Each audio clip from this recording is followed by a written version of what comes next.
Fresh drinking ওয়াটারের সৌজন্যে ঈদে বাড়ি ফেরা।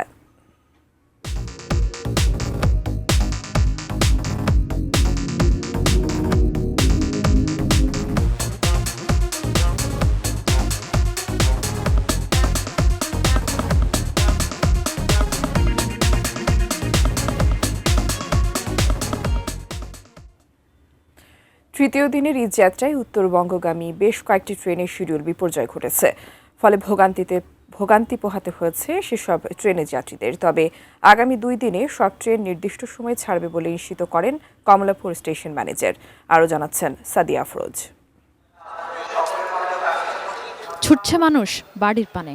এ শহরে যানজট সহ নানা বিড়ম্বনার পর স্টেশনে পৌঁছানোই যেন দীর্ঘযুদ্ধ। তবে যানজট না থাকায় তৃতীয় দিনের ঈদ যাত্রার শুরুটা সুখকর হয়েছে অনেকের জন্যই। যদিও সে স্বস্তিতে ভাটা পড়ে ট্রেন স্টেশনে যাওয়ার পরই। উত্তরের পথে যারা ছুটবেন তাদের অনেকেই পড়তে হয়েছে বিড়ম্বনায়। কারণ নীলসাগর এক্সপ্রেস, চিলাহাটি এক্সপ্রেস এ দুটি ট্রেনই ছাড়ে প্রায় ঘণ্টাখানেক দেরিতে। তবে বেশি ভোগান্তি পোহাতে হয় রংপুর এক্সপ্রেসের যাত্রীদের। সকাল 9টার ট্রেন ছাড়ে বেলা 11টায়। আমাদের বাচ্চা নিয়ে থাকা বা একটা বিরক্তিকর, এটা যদি শিডিউলটা বিপর্যয়টা ঠিক করে তাহলে কর্তৃপক্ষ এটা আরো ভোগান্তিটা দূর হতো। এইরকম যদি হতে থাকে তখন যাত্রীদের জন্য আসলে এই ট্রেনের যে একটা নির্দিষ্ট সময় আছে এই রাস্তা থেকে সবাই সরে আসবে। সরকারের উচিত এই বিষয়টা একটু নজরদারি করা, যেন ট্রেনগুলো রাইট টাইমে যায়। উত্তরবঙ্গের ট্রেনে এই শিডিউল বিপর্যয়ের কারণ জানান স্টেশন ম্যানেজার কবির উদ্দিন। আমাদের এখন ধানের মৌসুম চলছে, রেললাইনের উপর যে খড় নাড়ে, এই খড় নাড়ার কারণে ট্রেন কিন্তু তার নির্দিষ্ট গতি ধরে রাখতে পারে না, হুইল স্লিপ করে যেটাকে আমাদের রেলওয়ের ভাষায় বলে। এই কারণে কিন্তু ট্রেনটা সাধারণত বিলম্ব হচ্ছে। যদিও দেরিতে ট্রেন ছাড়লেও প্রিয়জনের সাথে ঈদ করতে অবশেষে যেতে পারছেন, তাতেই খুশি যাত্রীরা। যেহেতু একটু আগে আসতে হয়, 9:10 ছিল, সেহেতু 7টার সময় বের হয়েছি। এখানে এসে 10:45 ছাড়ার কথা ছিল, প্রায় 11টা বাজে। কষ্ট হয়েছে। ট্রেনে উঠতে পারছি, এটা আসলে সৌভাগ্যের বিষয় যে এখন বাড়ি যাইতে পারবো ইনশাল্লাহ। এখন বাড়ি যাওয়ার আনন্দ, কষ্ট তো একটু করতে হবেই। আর যেহেতু ঈদে আমরা একটু ছুটি পাই। এদিন দক্ষিণবঙ্গের ট্রেনগুলো নির্দিষ্ট সময়েই ছেড়ে গেছে কোনো রকম ভোগান্তি ছাড়াই। আম্মু আমাকে ঈদ মোবারক দিবে, আন্টি আমাকে ঈদ মোবারক দিবে, সবাই ঈদ মোবারক দিবে। নিরাপদে পৌঁছাতে পারি, পরিবারের সাথে ভালোভাবে ঈদ কাটাইতে পারি, আবার ভালোভাবে ফিরে আসতে পারি, এক প্রত্যাশা। সোমবার ট্রেনে কোনো রকম বাড়তি চাপ দেখা যায়নি। সকালে নীলসাগর এক্সপ্রেসের ছাদে যাত্রী উঠলেও পরে কড়া নজরদারির কারণে কেউ ছাদে উঠতে পারেনি।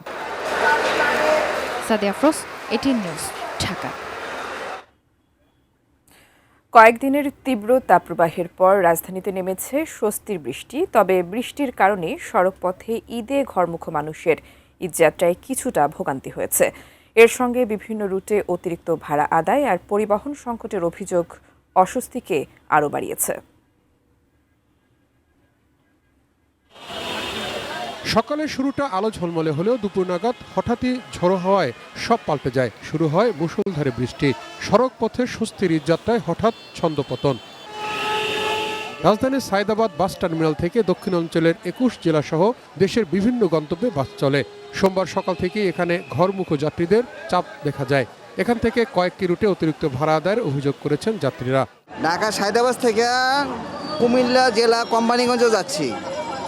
আগে ভাড়া ছিল 250 টাকা, এখন নিচ্ছে 350 টাকা। কুমিল্লা কোম্পানি 250 ভাড়া 350 রাখতেছে, 100 টাকা বেশি রাখতেছে। ঈদের উপলক্ষে আইতে ওইখানে খালি আসে, এই কারণে আপনার 100 টাকা করে ভাড়া নিতেছে। মহাখালী বাস টার্মিনালেও ছিল যাত্রীদের ভিড়। এখান থেকে বাড়ি ফিরছেন 21টি রুটের মানুষ।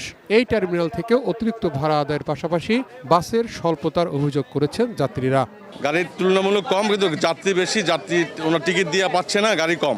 কষ্ট হইলেও যাই তো, এটা ঈদের একটা সময়, বছরের একটা ঈদ, এই জন্যই দুঃখ কষ্ট সহ্য করে পরিবারের কাছে যাইতে হয়। শত কষ্ট আর দুর্ভোগের পরেও ঈদের আনন্দ পরিবারের সঙ্গে উপভোগ করতে সড়ক পথে রাজধানী ছেড়ে বাড়ির পথে ছুটছেন নগরবাসী। তাহিদ সৌরভ, এটিএন নিউজ, ঢাকা।